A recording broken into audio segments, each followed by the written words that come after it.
Samsung Galaxy A16 5G, update Android 6 kali, ada IP rating, performa super ngebut, harganya tuh cuma 3 jutaan aja. Serius ya, pas coba HP ini tuh bikin saya nyaman. Enak banget. Tapi ada satu hal yang buat saya tuh mikir 2 kali buat rekomendasiin Samsung Galaxy A16 5G ini. Naon eta?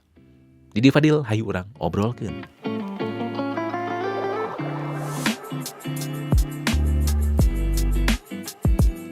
Pastilah kalian kalau misalkan cari HP 3 jutaan tuh gak cuman menang spek doang, tapi yang tahan lama dan awet. Saya juga gitu, makanya tertarik di Samsung Galaxy A16 5G ini. Kan update Android makin panjang dan punya juga rating IP. Ya walaupun bukan IP 67 atau 68, tapi menarik.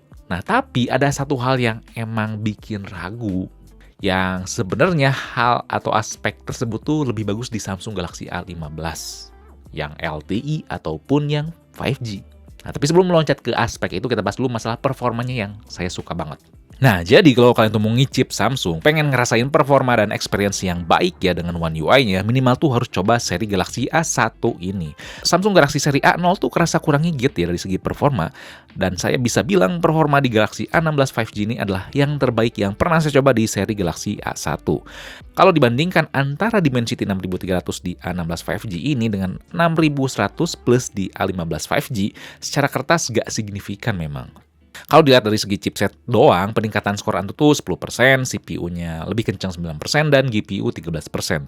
Tapi percayalah, secara keseharian penggunaannya tuh nyaman dan gesit banget. Feel performanya tuh hampir sama kayak dulu coba Samsung Galaxy A34 yang mantep banget. Di sini saya bisa menikmati berbagai fitur dan tampilan cakep di One UI yang baik dan minim lag. Saya pernah icip ya chipset yang sama yang dipakai di Samsung A16 5G ini di brand lain yang harganya lebih murah. Tapi kerasa beda jauh, kerasa. Jadi ya chipset tuh bukan cuman sekedar spek doang, tapi softwarenya juga gimana gitu buat ngeracik si hardware yang ada. Performa dan daya tahan baterai di situ asik ya, dengan pemakaian yang cukup intens buat sosial media, multitasking banyak aplikasi, nonton film, main game, tag foto dan video dengan konsumsi 90%, Samsung Galaxy A16 5G ini bisa dapat screen on time 7 jam 21 menit kalau merujuk pada digital wellbeing, dan 7 jam 55 menit kalau menurut sistem Samsung sendiri. Kalian bisa lihat dan pause dulu ya videonya, percobaan singkat saya dengan baterai yang ada di sini. Saya coba main PUBG settingan grafis balance ultra sampai maksain Genshin Impact settingan highest. Samsung Galaxy A16 5G ini bisa ngelibasnya dengan baik. Gak struggle. Suhu tentu naik ya, cuman gak jadi overheat atau gak nyaman. Jadi sekali lagi dengan pede saya bilang, harga di 3 jutaan ini adalah Samsung terbaik yang pernah saya coba ya. Khususnya di seri A1. Sehingga Samsung berani ngasih update sampai 6 kali update Android itu sangat memumpuni sih di sini. Hardware-nya udah oke gitu, bisa menopang software-nya dengan baik. Lalu akhirnya Samsung juga dengar keluhan para penggunanya termasuk saya. Ya masa, komputer lain udah punya rating tahan cipratan air, di Samsung nggak punya. Cuma IP67 atau 68, itu pun di seri A3 dan seri yang lebih mahal. Nah sekarang di Samsung Galaxy A16 5G ini punya sertifikasi IP54. Yang berarti tahan cipratan air dan debu di kondisi tertentu. Ya lebih baik ya dibandingkan seri-seri sebelumnya yang nggak pernah dapat rating ini. Dengan kebijakan update software yang panjang, performanya yang manis, Samsung turut memperhatikan dari sisi kualitas fisiknya, jadi seimbang. Memang secara look di 3 jutaan mungkin bukan desain yang paling cakep, tapi sih saya fine-fine aja ya, suka karena ikonik dan khas Samsung ya, desain simple kayak gini. Apalagi ditambah di bagian tombol power dan volume yang menonjol, yang memudahkan buat teman buta kita buat operasiin HP. Yang sayangnya sih di feedback getarnya tetap kerasa murahan ya, nggak ada jack 3,5 mm dan slot micro SD-nya tuh sama SIM kedua. Yang disayangin juga tentu ada di layarnya, dagu tebal dan masih berponi. Dikala HP 3 jutaan lain tuh jauh lebih cakep, bahkan 2 jutaan juga ada yang lebih cakep. Ya biasanya ngadopsi layar gini biar meminimalisir budget ya. Ingat, semakin tipis dagu atau bezel, semakin susah dan mahal ya layarnya tuh untuk dibuat. Dan sebenarnya untuk kualitas pun di harganya ini bukan yang terbaik, masih kalah dibandingkan kompetitor lain. Di harganya yang segini tuh, ada yang resolusinya 1,5K dan warnanya nyampe 68 miliar warna. Di layar AMOLED-nya ini Samsung cuma unggulin 2 aspek, yaitu layarnya 6,7 inci yang awalnya 6,5 inci dan Vivid.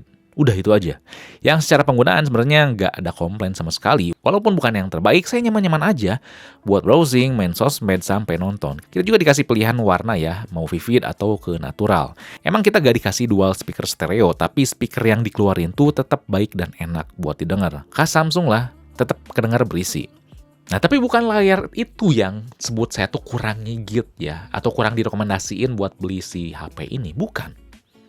Yaitu masalah kamera. Awalnya saya gak percaya pas lihat review di XOMax, si Samsung A16 5G ini dapat skor 77.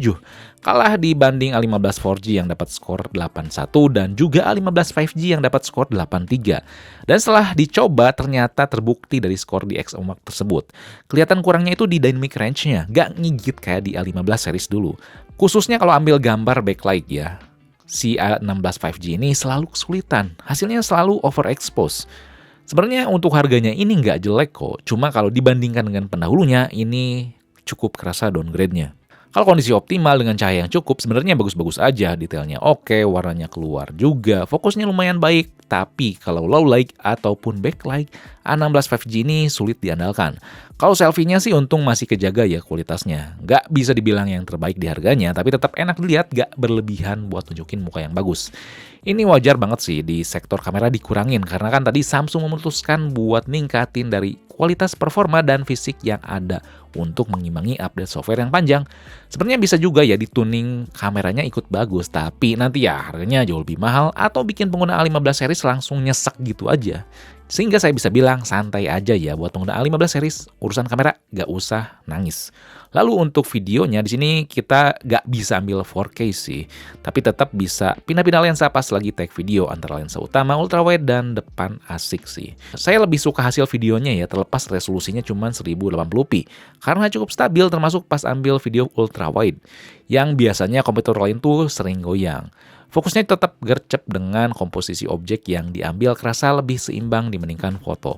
Paling yang harus jadi catatan, pastiin mode cantiknya mati. Karena mode cantik kamera depan tuh otomatis nyala pas pertama dipakai.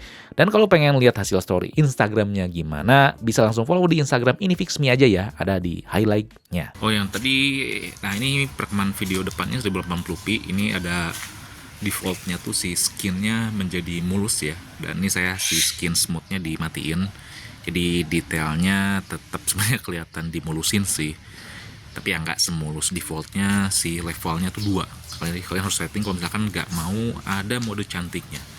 Oke, ini sih lumayan saya suka, walaupun ya emang sayang sih resolusinya 1080p.